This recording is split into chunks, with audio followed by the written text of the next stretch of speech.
जिंदगी बदलनी है तो इसे सुनो। नंबर 1, सफलता चलकर नहीं आती ब्रो, हमें उस तक पहुंचना पड़ता है। नंबर 2, अपने सपनों को सफल बनाने के लिए बातों से नहीं रातों से लड़ना पड़ता है। नंबर 3, जो किसी का फैन है उसका फैन कोई नहीं बनता, और यदि फैन बनना ही है तो खुद का बनो।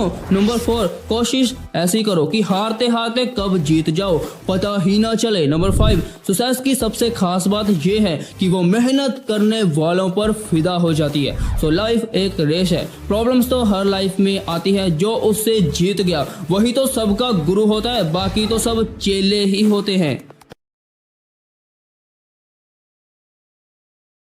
हेलो फ्रेंड्स, मैं हूँ रवि एंड महान काम करने का केवल एक ही तरीका है, वो करो जिसे आप पसंद करते हो। अगर तुम्हें अभी तक वो नहीं मिला तो खोजते रहो, समझौता मत करो। Steve jobs. दोस्तों, स्टीव जॉब्स का जीवन हर इंसान के लिए बहुत मोटिवेशनल है। आजकल लोगों का शौक बन चुका है एप्पल। बाय द वे, एक बात तो पक्की है, इंडिया में एप्पल फोन्स का शौक हर किसी को है। कोई शौक की वजह से रखता है और कोई काम के लिए। और ये एप्पल कंपनी और इसके प्रोडक्ट्स एक ही इंसान की वजह से आपके पास आए और उसे आप अच्छी तरह से जानते हैं, यानी स्टीव जॉब्स। फ्रेंड्स, आपको बिलीव नहीं होगा कि स्टीव जॉब्स की जिंदगी में एक ऐसा भी टाइम था जब उनके पास $1 भी नहीं था। वो कृष्णा के मंदिर में मिलने वाले खाने से अपनी भूख मिटाते थे, और स्टीव जॉब्स अपने दोस्त के घर के फर्श में सोते थे। और आपको ये भी पता होगा कि स्टीव जॉब्स को अपनी ही एप्पल की कंपनी से निकाल दिया, लेकिन कृष्णा को छोड़ने के बाद भी उन्होंने कभी हार नहीं मानी, जिंदगी में आगे बढ़ते रहे। एंड काफी लोगों के माइंड में ये प्रश्न है कि जब स्टीव जॉब्स को अपनी ही एप्पल कंपनी से निकाल दिया तो बाद में क्या हुआ? स्टीव जॉब्स एप्पल के सीईओ कैसे बने और स्टीव जॉब्स की बायोग्राफी क्या है? सो टुडे से topic is Steve jobs. Steve jobs का जन्म 24 फरवरी सैन फ्रांसिस्को कैलिफोर्निया यूएसए में हुआ था, और स्टीव जॉब्स की मॉम एक अनमैरिड लेडी थी, और इसीलिए स्टीव को उन्होंने किसी को गोद देने का फैसला किया। इसके बाद स्टीव को पॉल और क्लेरा नाम के कपल ने गोद ले लिया, और इस कपल ने स्टीव की मां को यकीन दिलाया कि वो स्टीव को एक अच्छे कॉलेज में भेजेंगे। फ्रेंड्स, हम आपको बता दें कि पॉल जिन्होंने स्टीव को गोद लिया था वो एक मैकेनिक थे, जबकि स्टीव की मां क्लेरा अकाउंटेंट थी। और जब पॉल ने गैरेज खोला तो वहां से उनका इंटरेस्ट इलेक्ट्रॉनिक्स में पड़ा। वो हमेशा गैरेज में चीजों के साथ छेड़छाड़ करते रहते थे। उन्हें हमेशा कुछ नया जानने की बड़ी दिलचस्पी थी। फ्रेंड्स, स्टीव के पेरेंट्स ने स्टीव की हाई स्कूल एजुकेशन का खर्चा तो उठा लिया, पर इसके बाद जब वो कॉलेज में गए तो वो कॉलेज की स्टडी काफी महंगी थी, इसीलिए स्टीव ने कॉलेज बीच में छोड़ दिया।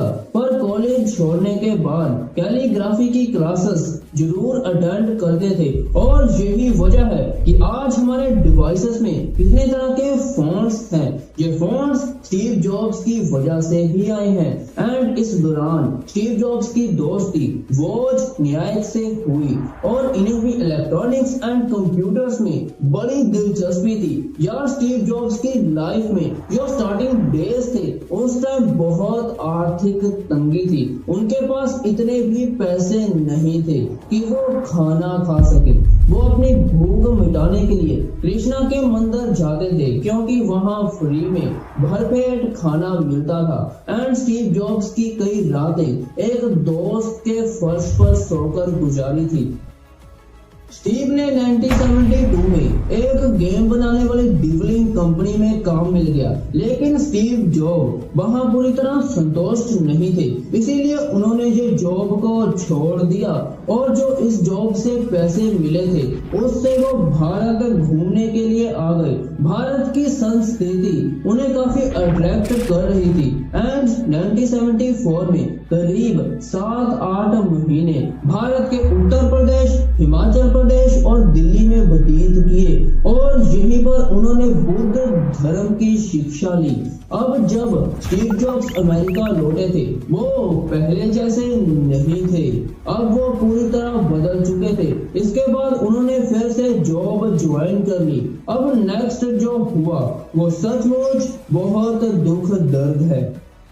साल 1976 में स्टीव ने अपने दोस्त के साथ मिलकर अपने पिता के गैरेज में कंप्यूटर बनाने का काम शुरू किया। गैरेज से शुरू हुई कंपनी का नाम एप्पल रखा।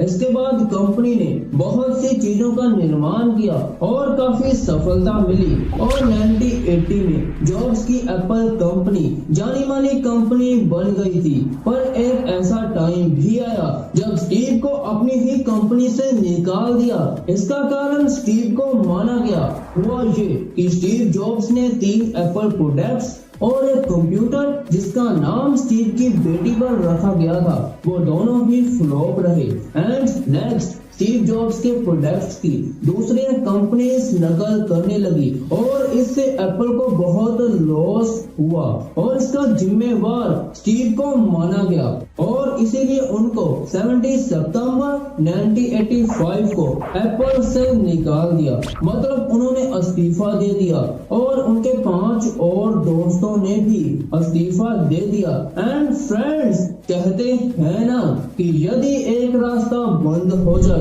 तो 1000 रास्ते खुल जाते हैं। एंड इसके बाद स्टीव के साथ जो हुआ उसे देखकर आप मोटिवेशनल 100% हो जाएंगे। सो सुनिए, स्टीव जॉब्स ने नेक्स्ट कंप्यूटर के रूप में एक नई शुरुआत की एंड 12 अक्टूबर 1988 को नेक्स्ट कंप्यूटर को लॉन्च किया और बाद में नेक्स्ट कंपनी को एक सॉफ्टवेयर कंपनी बना दिया। इसमें स्टीव को बहुत सफलता हासिल की एंड 1986 में स्टीव ने एक ग्राफिक्स कंपनी पिक्सर मूवी खरीदी और डिज्नी के साथ पार्टनरशिप कर ली और देखते ही देखते स्टीव से 1996 में एप्पल ने नेक्स्ट कंपनी खरीदने की बात की और ये डील 4 to 7 मिलियन डॉलर्स में फाइनल हुई। इस बार स्टीव जॉब्स ने सीईओ के रूप में एप्पल की वापसी की,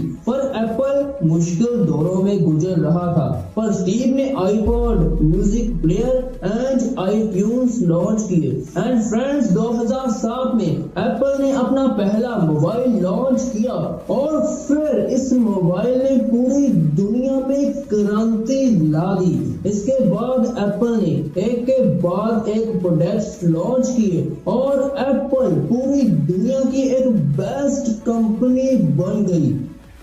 फ्रेंड्स, 1978 में स्टीव ने शादी कर ली और स्टीव के 3 बच्चे पैदा हुए। एंड नेक्स्ट दोस्तों, दुनिया की सबसे बड़ी कंपनी एप्पल के फाउंडर स्टीव जॉब्स को अपनी जिंदगी के आखिरी समय में पैनक्रियाटिक कैंसर था एंड इसकी वजह से 2 अक्टूबर 2011 में कैलिफोर्निया के पालो ऑल्टो में अपनी अंतिम सांस ली और इस दुनिया को अलविदा कहकर चले गए।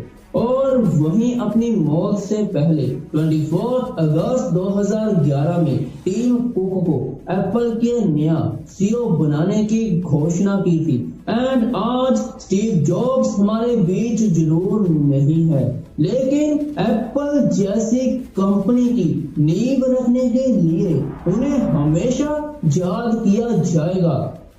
फ्रेंड्स, स्टीव जॉब्स ने आपकी जिंदगी को कैसे मोटिवेट किया, कैसे आपको हिम्मत दी, कैसे आपको सिखाया कि मुश्किल से नहीं डरना चाहिए, नीचे कमेंट सेक्शन में हमें जरूर बताएं। एंड वीडियो अच्छी लगी हो तो लाइक करके अपने दोस्तों एंड फैमिली के साथ शेयर जरूर करें। एंड नेक्स्ट वीडियो के लिए चैनल को सब्सक्राइब एंड नोटिफिकेशन बेल को ऑन जरूर कर लीजिए। And watch the fact bright, upgrade your mindset and keep focus completely.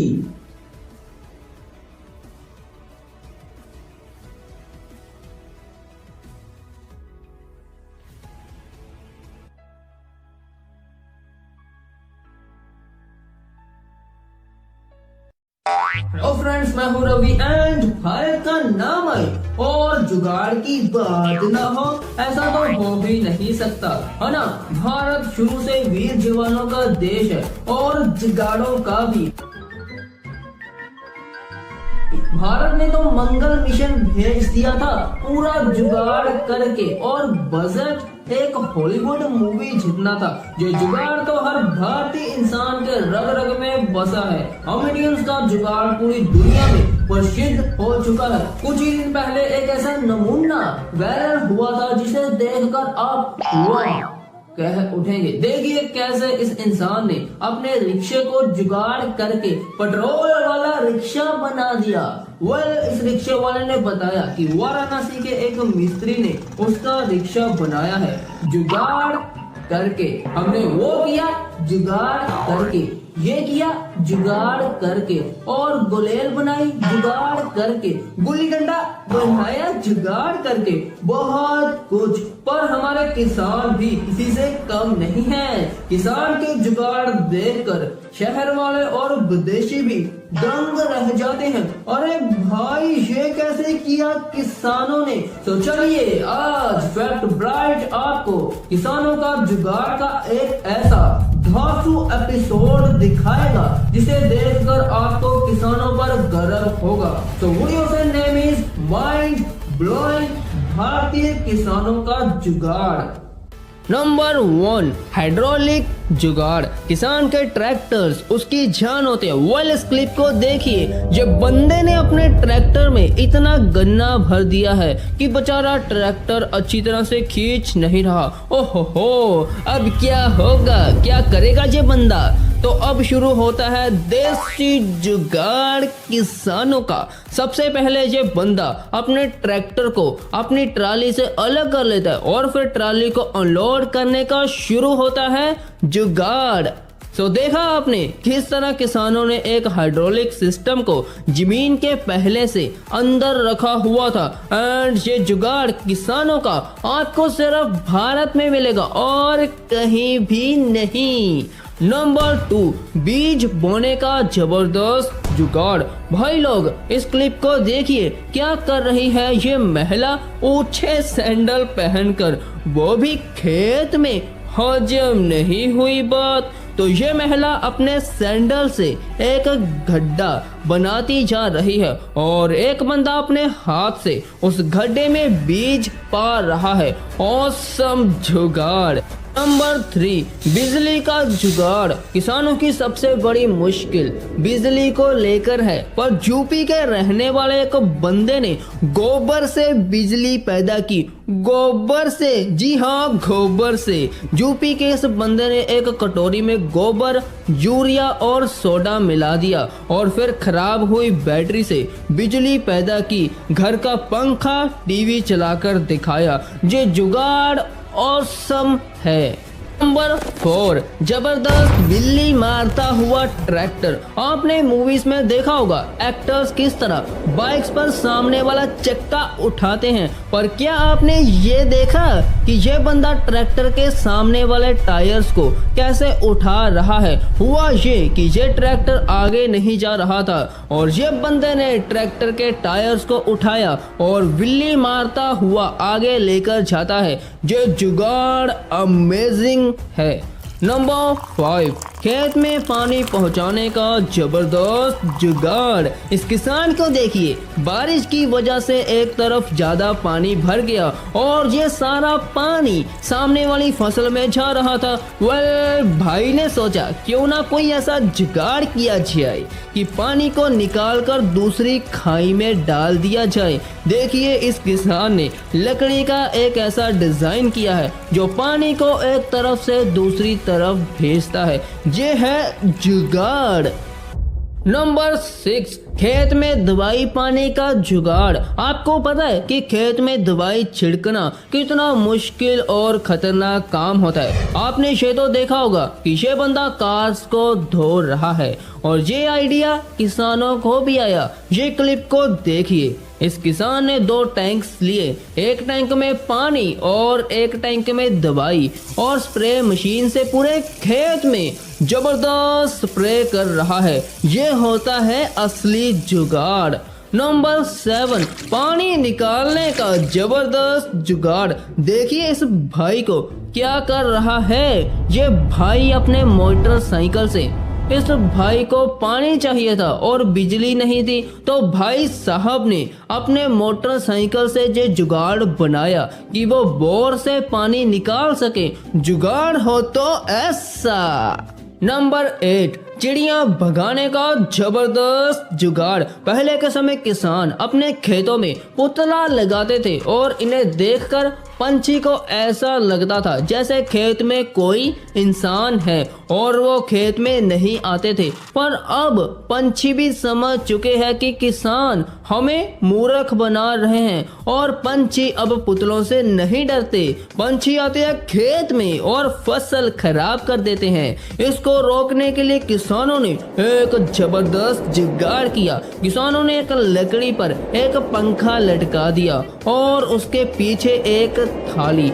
ये पंखा हवा से जब घूमता तो पिछली थाली पर एक लकड़ी जोर जोर से आवाज करती है और इससे पंछी और जानवर खेत में नहीं आते। ये जुगाड़ ऑसम है।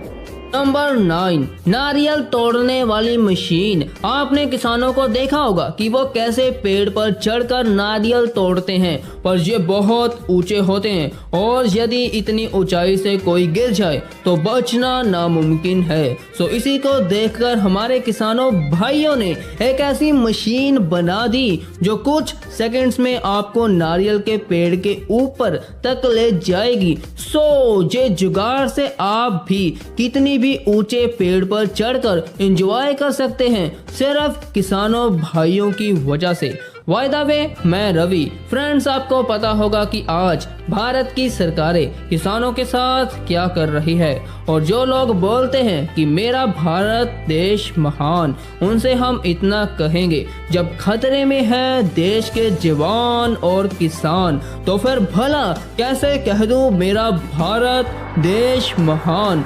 आज का किसानों का जुगाड़ का धांसू एपिसोड कैसे लगा नीचे कमेंट सेक्शन में जरूर बताएं, और आने वाली नेक्स्ट वीडियो के लिए चैनल को सब्सक्राइब एंड साथ वाली घंटी को जरूर दबा लेना। So watch the fact of bright, upgrade your mindset and keep focus completely.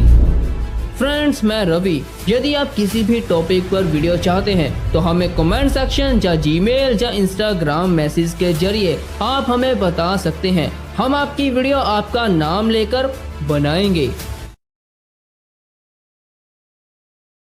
Friends, मैं हूं रवि एंड क्रिकेट मैच तो हम सब देखते ही हैं, मगर क्या आपने कभी सोचा कि जो क्रिकेट मैच में बॉल्स बैट्स यूज होते हैं वो बनती कैसे हैं? आज के टाइम सबसे अच्छा bat the grey Nichols legend cricket bat को दुनिया का सबसे अच्छा एक्सपेंसिव बैट माना जाता है और अप्रोक्सीमेटली इसकी प्राइस USD डॉलर्स में 1398 है। मतलब इंडियन रुपीस में 1 लाख रुपीस से ज्यादा बनेगा। यार, ये बैट्स इतने ज्यादा कॉस्टली होते हैं क्यों? सो एक फैक्ट तो बनता है कि ये बैट बनते कैसे हैं और ये इतने ज्यादा कॉस्टली क्यों होते हैं। और बात करूं हम सब की, तो हम शॉप में जाएंगे और वहां पर 2000 या 3000 रुपीस का बैट ले लेते हैं, पर ये बैट इतने ज्यादा खास क्यों है? एंड एक फंडा और बताता हूँ। आपको पता है कि पूरी दुनिया की सबसे महंगी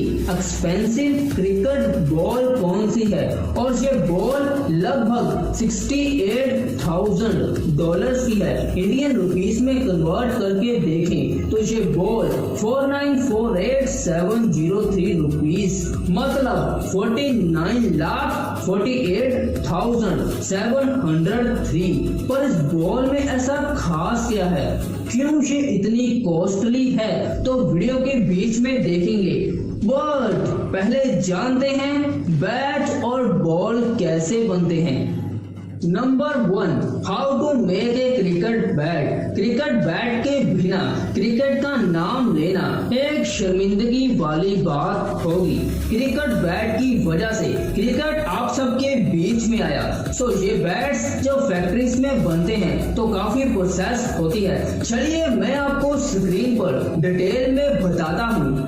क्रिकेट बैट को बनाने से पहले लकड़ी को देखा जाता है कि कौन सी वुड सबसे बेहतर होगी। आज के टाइम विलो वुड को यूज किया जाता है बैट्स बनाने के लिए। इस लकड़ी की खास बात ये है कि ये काफी ज्यादा वाइट और स्मूथ होती है एंड ये लकड़ी अंदर से अच्छी रहती है, मतलब काफी स्ट्रॉन्ग होती है। सबसे पहले बैट्स को बनाने के लिए लकड़ी का एक बड़ा टुकड़ा लिया जाता है और फिर पेंसिल की मदद से एक बैट शेप जैसा डिजाइन किया जाता है। और जब पेंसिल लकड़ी के टुकड़े को बैट की तरह डिजाइन कर देती है ना, तो फिर पेंसिल डिजाइन लकड़ी के टुकड़े को कटर में पाकर एक बैट की शेप बनाई जाती है और नीचे से एक कर्व जैसी शेप बनाई जाती है और ऊपर से भी थोड़ा सा कर्व किया जाता है जिससे एक बैट की शेप बन जाती है। इसके बाद बैट के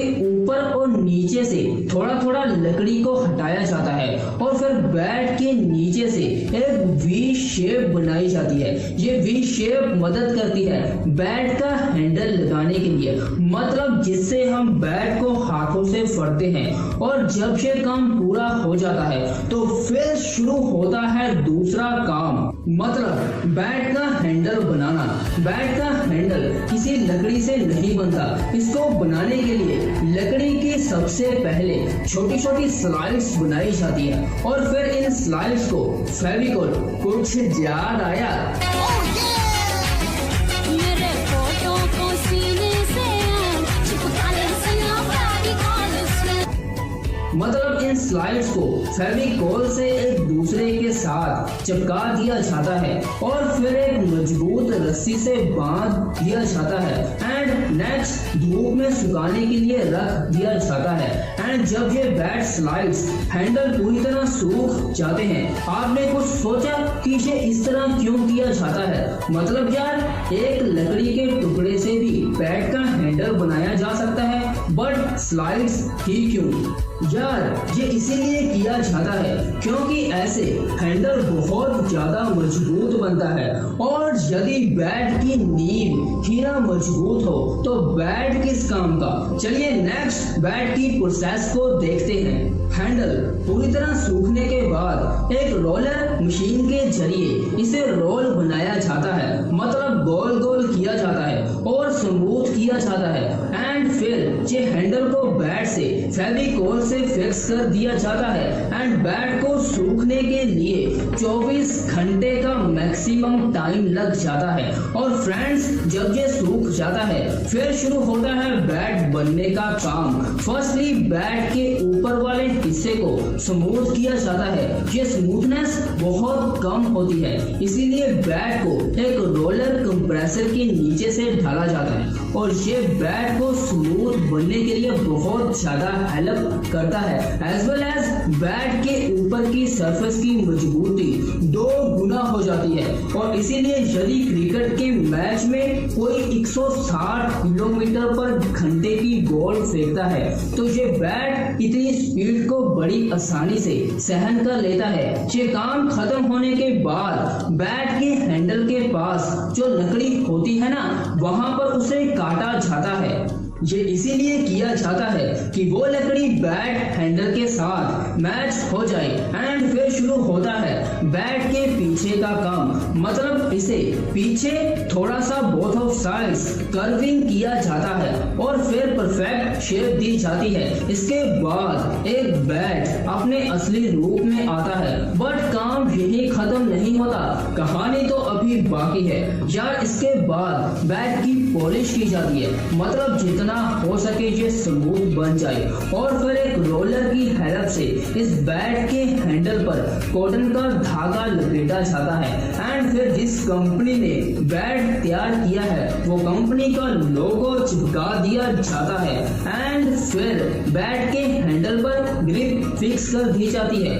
और फिर एक असली बैट बनता है। बात करूं ये बैट्स इतने ज्यादा कॉस्टली क्यों होते हैं, तो इनमें लकड़ी जो यूज होती है ना और पॉलिश वगैरह की जाती है ना और जो स्मूथनेस बनाई जाती है ये काफी कॉस्टली होती है, इसलिए सिंपल ये इतने कॉस्टली होते हैं। आपको क्रिकेट बैट्स के बारे में कुछ अमेजिंग सा मतलब यार इंटरेस्टिंग सा पता है तो नीचे कमेंट बॉक्स में बताना जरूर।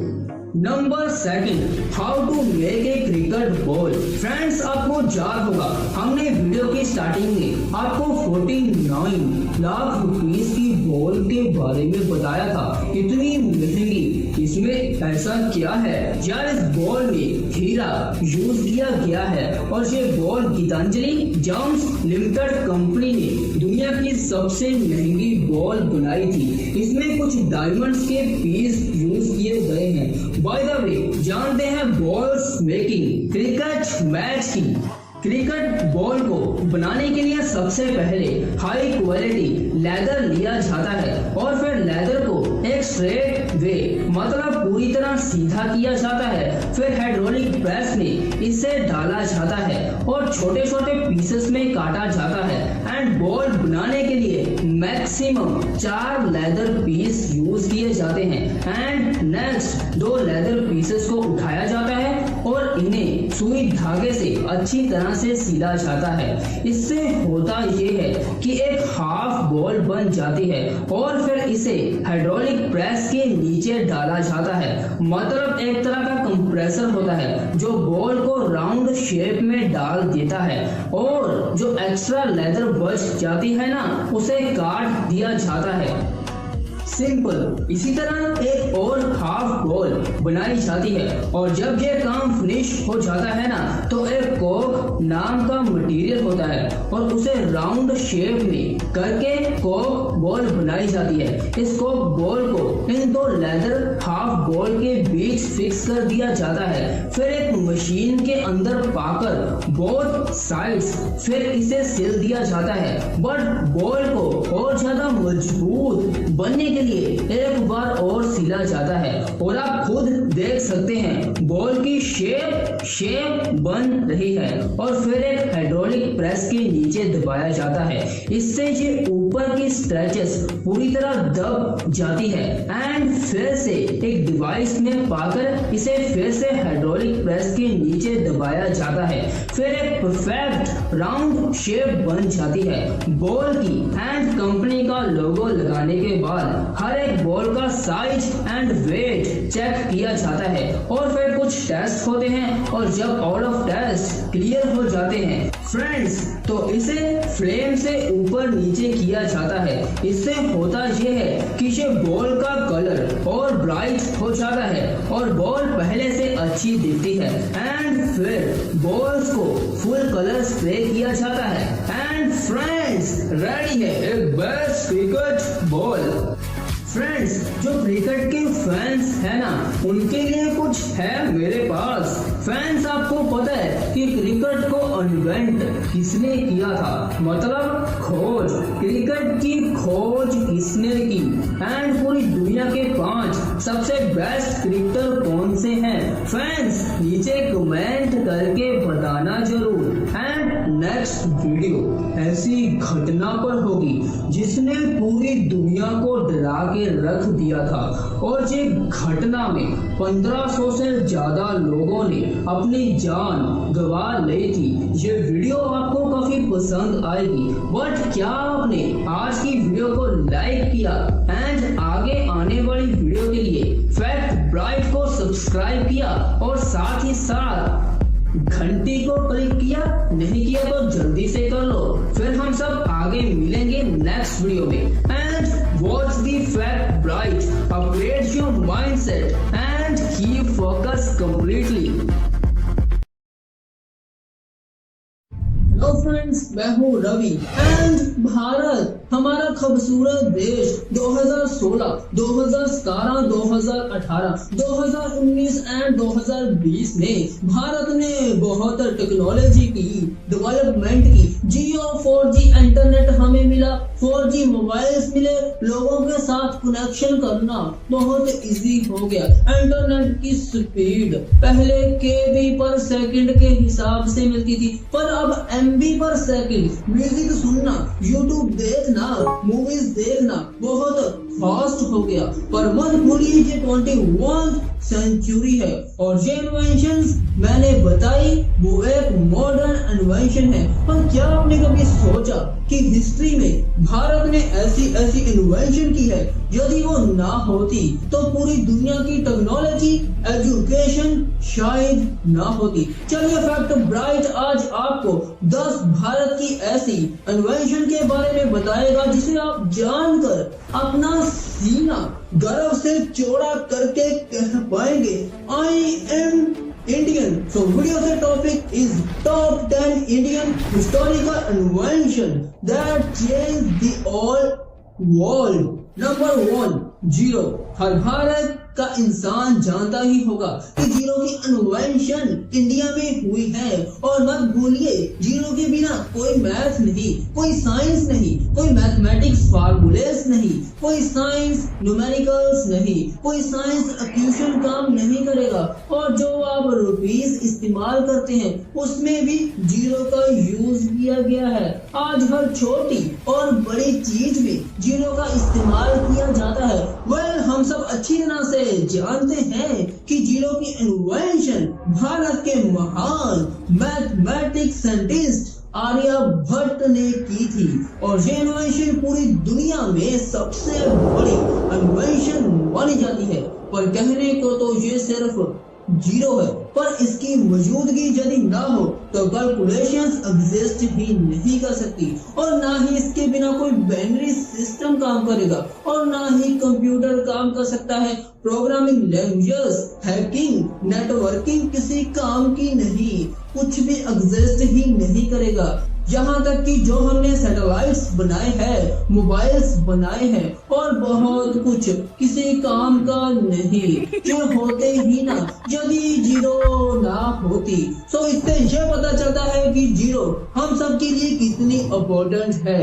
बाय द वे इंडियंस, क्या आपको पता है कि आर्यभट्ट ने जीरो की इन्वेंशन कब की थी? वीडियो को पॉज करके कमेंट सेक्शन में जरूर बताएं। Number 2, radio wave wireless communication. आज के समय गैजेट्स वायरलेस बन रहे हैं, सब कुछ हम वायरलेस कर रहे हैं। वीडियो कॉल्स, जीमेल्स भेजना, म्यूजिक डाउनलोड करना। फैक्ट ब्राइटर्स, आप जो हमारी वीडियोस देख रहे हैं, आप किसी से कॉल पर बात कर रहे हैं, सोशल मीडिया देखते हैं, टीवी पर चैनल देखते हैं, सब कुछ A to Z वायरलेस है। पर एक समय ऐसा भी था जब लोग अपनों से मिलने के लिए हजारों किलोमीटर पैदल सफर करते थे। उस टाइम कोई वायरलेस चीज नहीं थी, पर इंडिया के महान विज्ञानी जगदीश चंद्र बोस ने रेडियो वेव के जरिए वायरलेस कम्युनिकेशन किया था। जो कम्युनिकेशन के बाद इंडिया ने पूरी दुनिया पलट दी। पर इटली के लोग इस बात को सच नहीं मानते, क्योंकि उनका मानना है कि इसकी खोज मार्कोनी ने की थी। पर फैक्ट ब्राइट आपको सच्चाई बताता है कि जगदीश चंद्र बोस ने मार्कोनी से 2 साल पहले 1895 में इसकी खोज की थी। पर साइंस इस चीज पर बिलीव नहीं करती। हम सब जानते हैं सदियों से विदेशी हमारे भारत से जेलसी फील करते आए हैं, इसीलिए वो नहीं चाहते कि ये खोज की रियलिटी लोगों तक पहुंचे। Number 3, close buttons. फ्रेंड्स, हम आपको बता दें कि जो आपके शर्ट्स या फिर किसी भी कपड़े पर बटन्स होते हैं ना, उसकी खोज भारत में हुई थी। सबसे पहले बटन्स का इस्तेमाल इंडिया में किया गया था। जब ये बटन की इन्वेंशन हुई थी तब इसका इस्तेमाल ज्वेलरी के रूप में किया जाता था, पर टाइम बीतता गया और जो कपड़ों पर इस्तेमाल होने लगे और ये बटन्स का तभी से दूसरे देशों में भी इस्तेमाल होना शुरू हो गया। फैक्ट ब्राइट आपको बता दे कि ये बटन्स आज के समय दुनिया की लाखों कंपनीज बना रही है और बहुत पैसा कमा रही है। जस्ट इंडिया की वजह से, इंडिया की इन्वेंशन की वजह से हमारा इंडिया हिस्ट्री में बहुत प्रैक्टिकल था, हर चीज कुछ नए ढंग से सोचता था। पर अब बच्चे हर चीज को रट्टे लगाकर जांच करते हैं। सोचिए क्या मैंने सही कहा। नंबर 4, लेप्रोसी एंड लाइथियसिस एक ऐसी बीमारियां थी जिसका इलाज दुनिया का कोई भी वैज्ञानिक ढूंढ नहीं पाया था। ये ऐसी बीमारियां थी जिससे शरीर में पत्थरियां बननी शुरू हो जाती थी। वेल फ्रेंड्स, हम आपको बता दें, जब ये दुनिया में फैली तो इसका इलाज कोई डॉक्टर, कोई साइंटिस्ट नहीं ढूंढ पाया।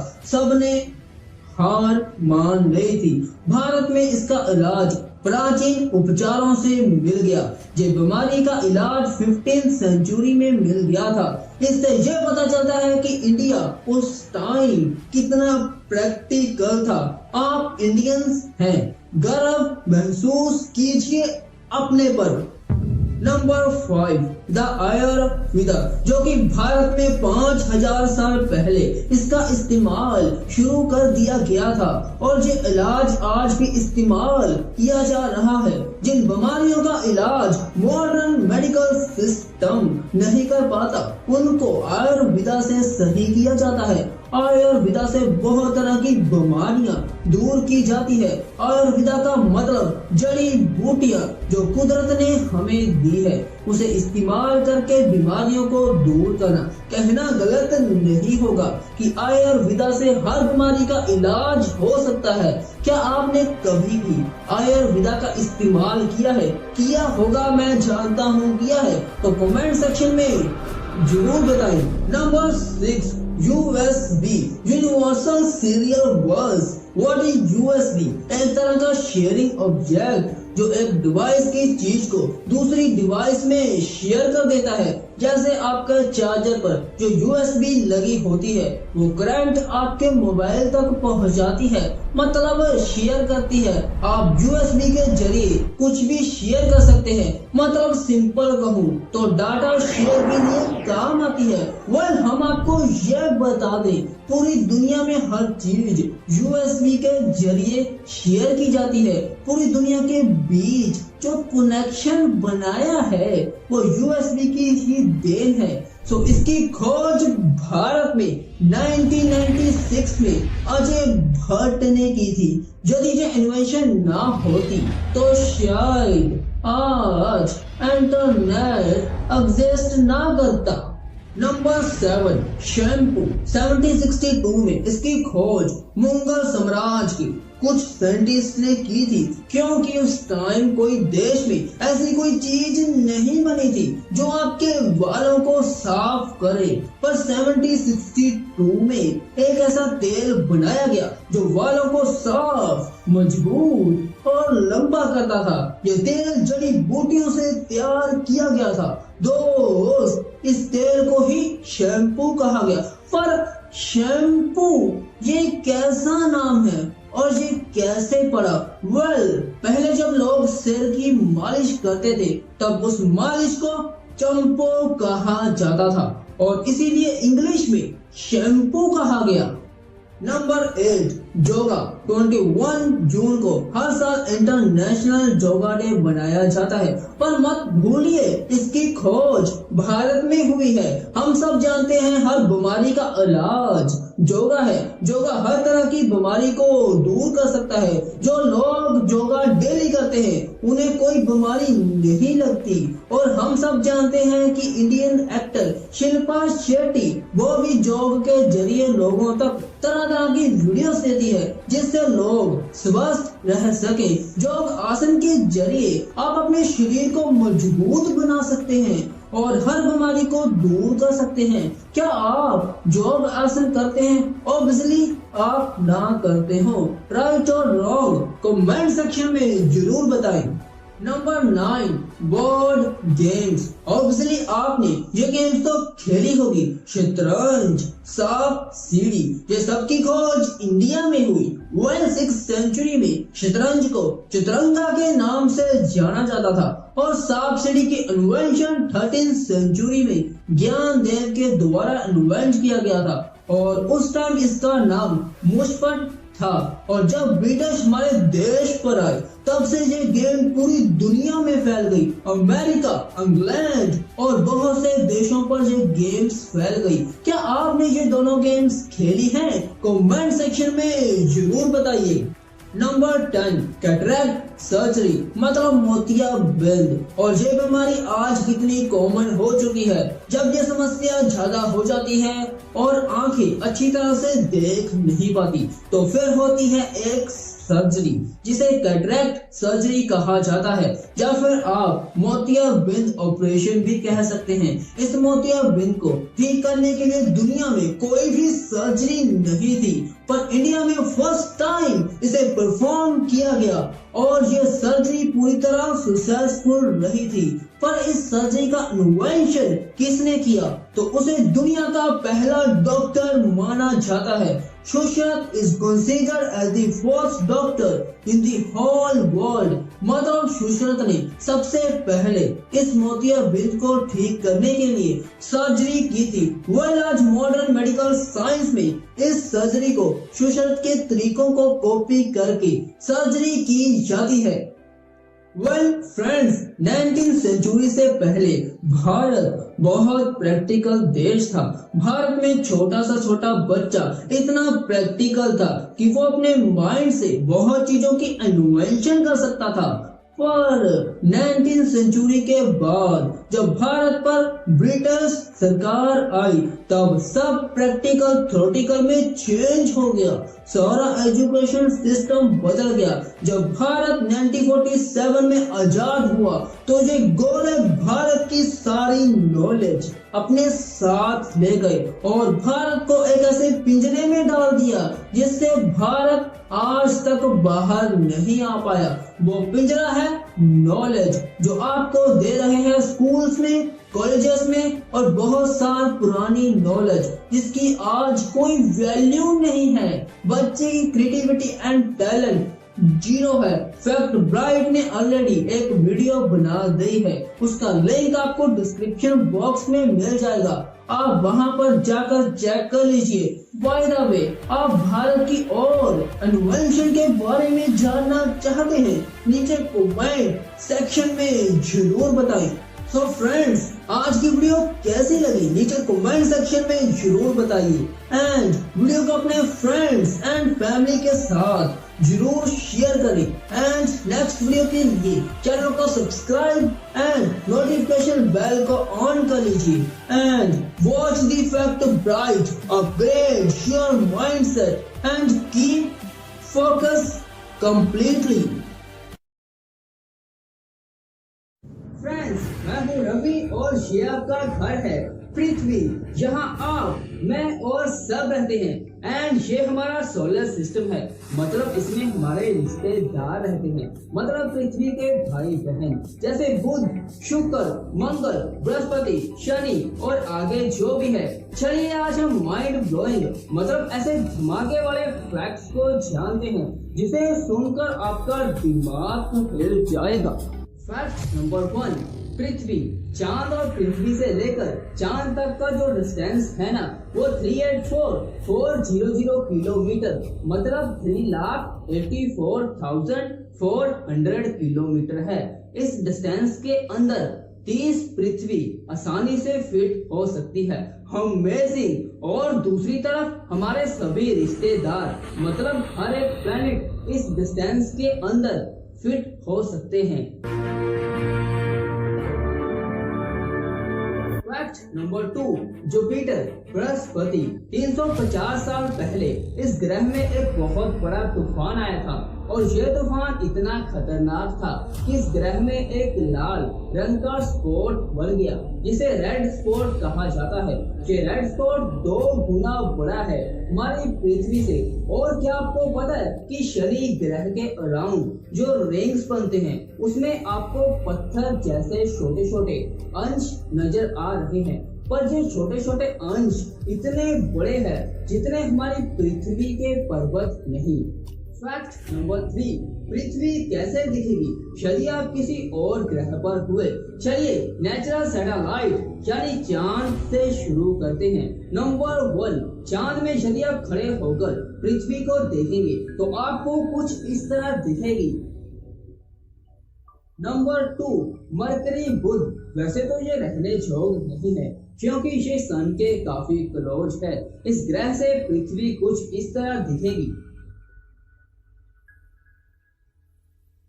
मंगल मास। शायद फ्यूचर में हम इंसान मंगल पर कदम रख पाएं और यदि आप वहां पर रहने के लिए चले जाते हैं तो पृथ्वी आपको कुछ इस तरह नजर आएगी और जो छोटा सा चमक रहा है वो चांद होगा। नंबर 5, जुपिटर से इस तरह एंड शनि ग्रह के रिंग के पीछे ये तस्वीर ली गई थी। इसमें पृथ्वी का नजारा काफी अद्भुत है। नंबर 6, ये छोटा सा पॉइंट पृथ्वी है जो नेपच्यून से नजर आ रहा है और ये 4 बिलियन मील दूर है, यानी 6437376 किलोमीटर।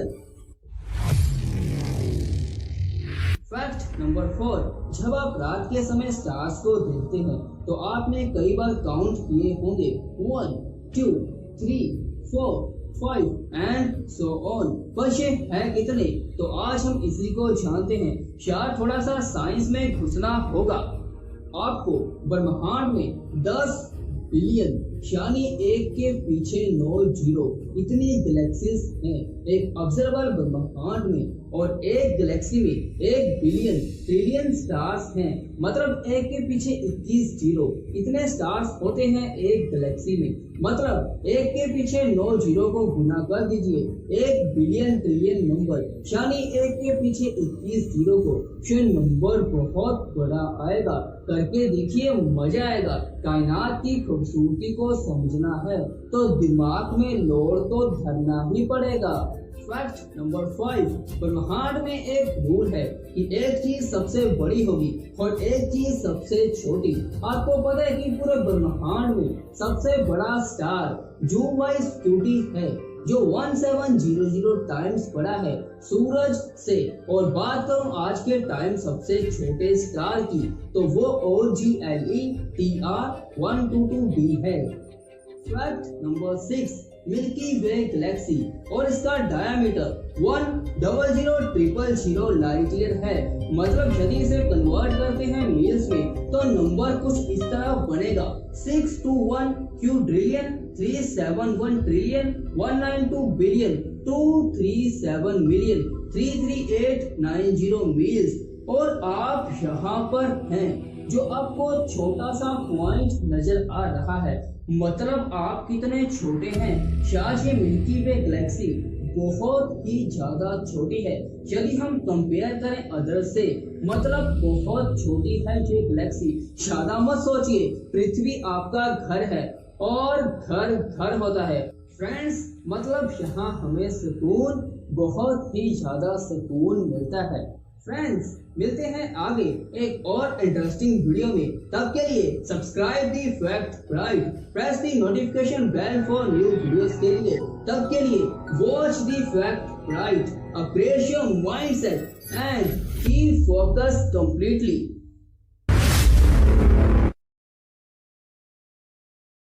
फ्रेंड्स मैं हूँ रवि एंड विज्ञान एक ऐसा प्रोसेसर बना रहा है जो आपको सुपर पावर्स देगा।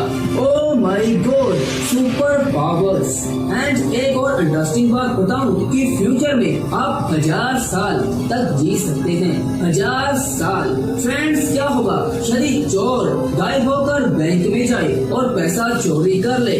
सुनने में थोड़ा अजीब लगता है। अरे रवि ये क्या बोल रहा है? आज क्यों? सो फ्रेंड्स, आज हम कुछ ऐसे ही रहस्यमय इंटरेस्टिंग चीजों के बारे में जानेंगे जो यदि आपकी जिंदगी में आ गई तो क्या होगा, ये आप ही बताना कमेंट बॉक्स में वीडियो को पूरा देखकर। अल्बर्ट आइंस्टाइन ने कहा था कि imagination is more important then knowledge. मतलब क्या साइंस का एक फंडा है कि अपने दिमाग में कुछ भी सोच लेती है और फिर बस करने में झूठ जाती है, फिर वो चाहे गलत हो या फिर सही। मतलब यार कुछ भी सोच ले। वाह विवाह इंटरेस्टिंग। सो गाइस चलिए जानते हैं फ्यूचर की रहस्यमय चीजों के बारे में। Number 1, human body control processor. अरे यार क्या है ये? एक छोटा सा डिवाइस जो आपकी बॉडी के अंदर डाला जाएगा और फिर जिस तरह आपका दिमाग पूरी बॉडी को कंट्रोल कर रहा है उसी तरह ये करेगा। मतलब दिमाग ये वाला उसे कुछ भी करने के लिए इस कीड़े जैसे डिवाइस की परमिशन लेनी होगी। परमिशन? अरे तेरा मतलब क्या है?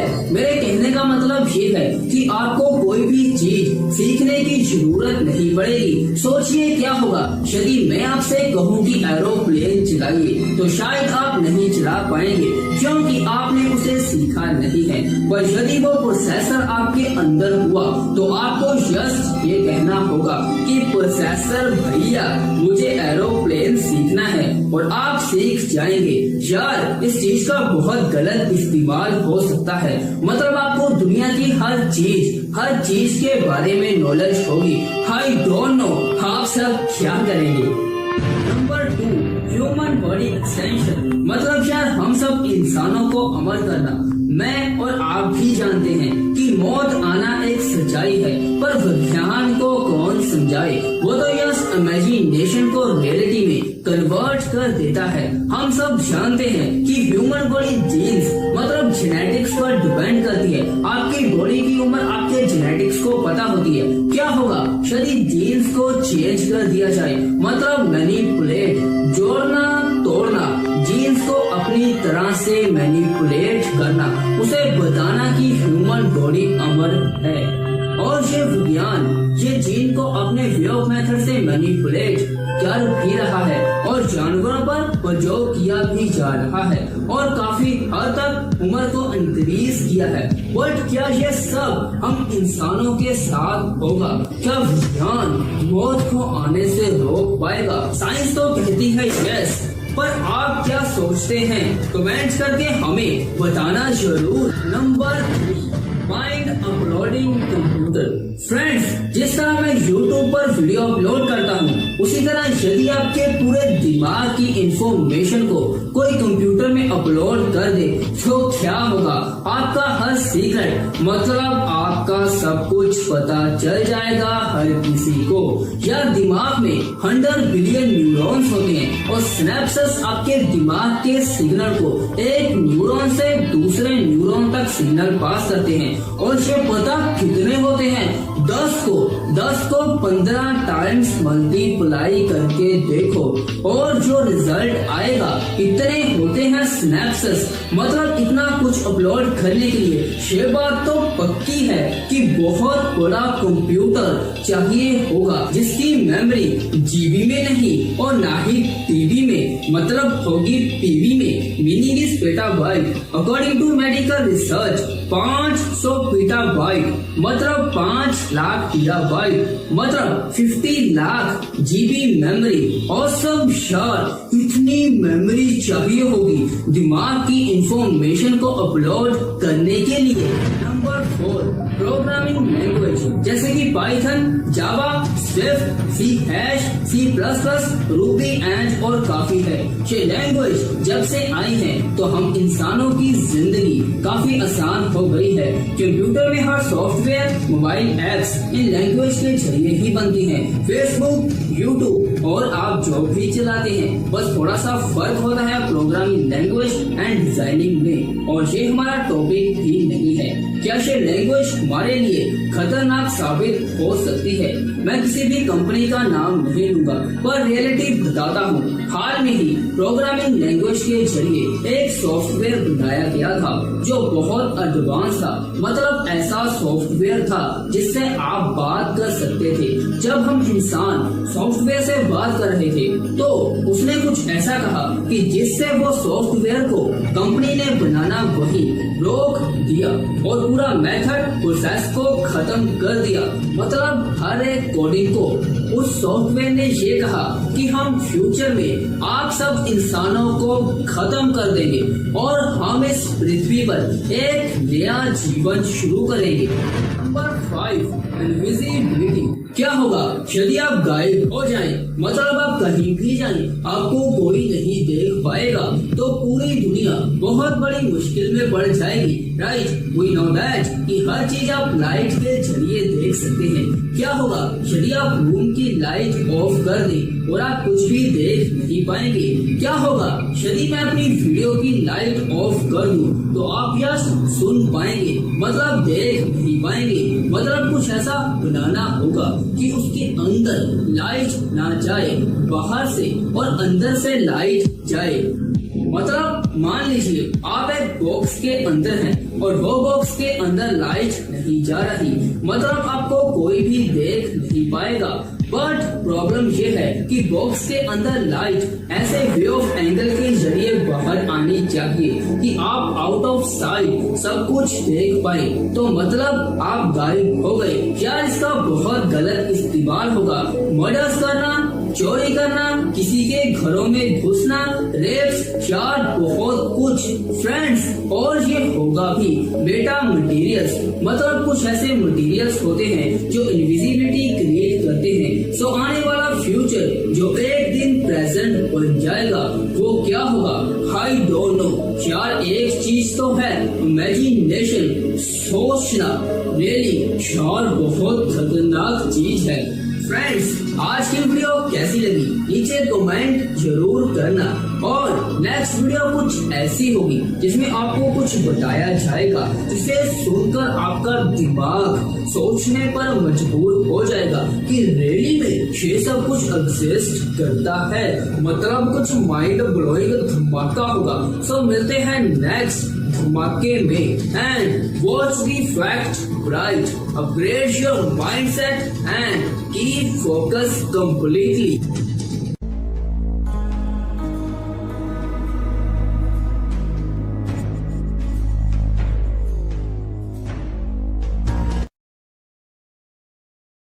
हेलो फ्रेंड्स, मेरा नाम है रवि एंड हमारी ह्यूमन बॉडी की डेवलपमेंट बहुत गहरी है। सो इसीलिए साइंस भी अभी तक कम्प्लीटली फेज से समझ नहीं पाई है। आप खुद ही सोचिए, जब साइंस ने फर्स्ट टाइम 19th सेंचुरी में ब्रेन ट्यूमर को रिमूव किया with the help of surgery, तो साइंटिस्ट बहुत ज्यादा खुश हुए क्योंकि हमने फर्स्ट टाइम इंसान को मौत आने से पहले बचा लिया था।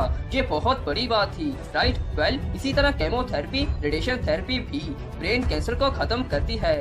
सो ये हम आगे वीडियो में बात करेंगे, बट पहले हम ये जान लेते हैं कि आज की वीडियो का मकसद आखिर है क्या।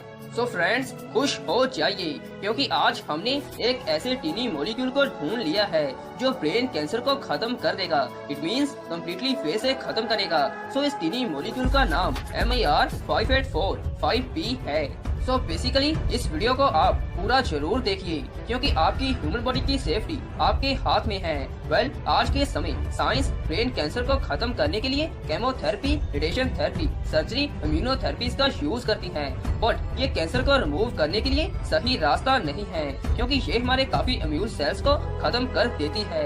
जैसे कि जब ब्रेन ट्यूमर की स्टार्टिंग होती है तब एक मशीन की मदद से हाई इंटेंसिटी रेडिएशन छोड़ी जाती है जो ब्रेन कैंसर सेल्स को डेड करती है। It means growth of DNA की बिल्कुल स्लो कर देती है। जिस कारण न्यू कैंसर सेल्स डेवलप नहीं होते। बट साथ ही साथ आपको ये भी जानना चाहिए कि ये रेडिएशंस ब्रेन के different types of immune cells को खत्म कर देती है। इसी तरह केमोथेरेपी भी काम करती है। बट कंडीशन ये होती है कि ये एक्सटर्नल इंजेक्शन मेडिसिन द्वारा बॉडी में एंटर की जाती है जिस कारण हेयर झड़ जाते हैं, नेल्स टूट जाते हैं और काफी इफेक्ट पड़ता है बॉडी पर। बट जब ये केमोथेरेपी लॉन्ग टाइम तक ली जाती है तब कैंसर सेल्स डेड हो जाते हैं, तब फिर सब कुछ सही हो जाता है। सो ये हमारा अलग टॉपिक है। सो इस पर मैं ज्यादा बात नहीं करूंगा क्योंकि आज हमने MIR5845P टीनी मॉलिक्यूल के बारे में बात करनी है जो ब्रेन कैंसर को पूरी तरह से डेड कर देगा और इसका बॉडी पर साइड इफेक्ट भी नहीं है। पर क्यों, तो ये सब हम आगे जानेंगे। सो बेसिकली झूठी हेल्थ सैन एंटोनियो के रिसर्चर्स ने हमें ये बताया कि MIR5845P एक ऐसा टीनी मॉलिक्यूल है जो ब्रेन के कैंसर मेडुलोब्लास्टोमा को खत्म कर देगा। बेसिकली मेडुलोब्लास्टोमा एक तरह का कैंसरस ट्यूमर होता है जो ब्रेन में डेवलप होता है और इसे हम चाइल्डहुड कैंसर के नाम से भी जानते हैं क्योंकि ये ज्यादातर चाइल्डहुड के समय पाया जाता है। ये पार्टिकल बहुत ज्यादा छोटा है क्योंकि रिसर्चर्स का ये मानना है कि ये पार्टिकल जीन से 1000 गुना छोटा है और साथ ही साथ MIR5845P molecule chemotherapy and radiation therapy से लाख गुना अच्छा है क्योंकि ये हमारे सेल्स को खत्म नहीं करता, राइट। एंड आपको ये जानकर बहुत अजीब लगेगा कि ये मॉलिक्यूल हमारे ब्रेन के हाई लेवल्स में प्रेजेंट होता है, बट कंडीशन ये होती है कि ये सिर्फ हाई लेवल्स में ही होता है और ना कि अदर टिश्यूज में। It means MIR5845P molecule tissues में एग्जिस्ट ही नहीं करता। सो डॉक्टर राव एक रिसर्चर हमें ये बताते हैं कि जब हम इस थेरेपी को ह्यूमन बॉडी पर यूज करेंगे तब ब्रेन में डेवलप हुआ ट्यूमर खत्म हो जाएगा। बट उन्होंने ये भी कहा कि ब्रेन में अच्छे cells it means immune cells बिल्कुल खत्म नहीं होंगे। पर ऐसा किस तरह पॉसिबल हो सकता है? कुछ सेल्स खत्म हो सकते हैं, राइट, बट नहीं, क्योंकि ब्रेन में हर तरह का सेल्स ने MIR5845P मॉलिक्यूल को देखा है। इसीलिए ब्रेन सेल्स पर कोई साइड इफेक्ट नहीं होगा। बट अब प्रश्न ये खड़ा होता है कि हम इसे यूज किस तरह करेंगे। तो बेसिकली नैनो पार्टिकल कैरियर की मदद से हम MIR5845P थेरेपी को ब्रेन तक भेजेंगे। बेसिकली नैनो पार्टिकल कैरियर एक तरह का कैप्सूल की तरह होता है। इसमें different types of body covering की होती है और इसका साइज 0.0001 सेंटीमीटर होता है और ये डिफरेंट टाइप्स ऑफ पॉलीमर्स लिपर से तैयार किया जाता है। जब ये ह्यूमन बॉडी में एंटर होता है तब इसका main target blood brain barrier को क्रॉस करना होता है। Basically blood brain barrier 2 types के जंक्शन से बना होता है। First tight junction, second astrocytes. ये अनयूजेबल सब्सटेंस को एंटर नहीं करने देता। ब्लड ब्रेन बैरियर का मेन काम यही होता है, राइट। अब आप समझ सकते हैं जब कैरियर कैप्सूल इन दोनों जंक्शन को क्रॉस करेगा तब ये ब्रेन के सेल्स में एंटर हो जाता है और वहाँ पर different types of forces exert होती है, जिस कारण कैरियर कैप्सूल खुल जाता है और फिर MIR5845P थेरेपी ब्रेन ट्यूमर को खत्म कर देगी। इट मींस एक फौज की तरह ब्रेन कैंसर सेल्स का दी एंड और फिर ब्रेन कैंसर हमेशा के लिए खत्म। इस वीडियो का मकसद यही था कि आप अपनी बॉडी की केयर करें क्योंकि हमें जिंदगी सिर्फ एक बार ही मिलती है और यदि आपकी सेहत ही ना रही तो आप कुछ और नहीं कर सकते। आपकी सेफ्टी आपके हाथ में है एंड हम आपसे जानना चाहते हैं कि साइंटिस्ट फ्यूचर में MIR5845P थेरेपी को कैरियर कैप्सूल की मदद से ब्रेन तक पहुंचा पाएंगे या फिर नहीं। आपकी सोच को कमेंट बॉक्स पर लिखकर हमें जरूर बताएं। दोस्त, ये वीडियो से आपको कुछ अच्छा सीखने को मिला हो तो चैनल को सब्सक्राइब, वीडियो को लाइक एंड नोटिफिकेशन बेल को ऑन कर दीजिए। And thanks for watching this video.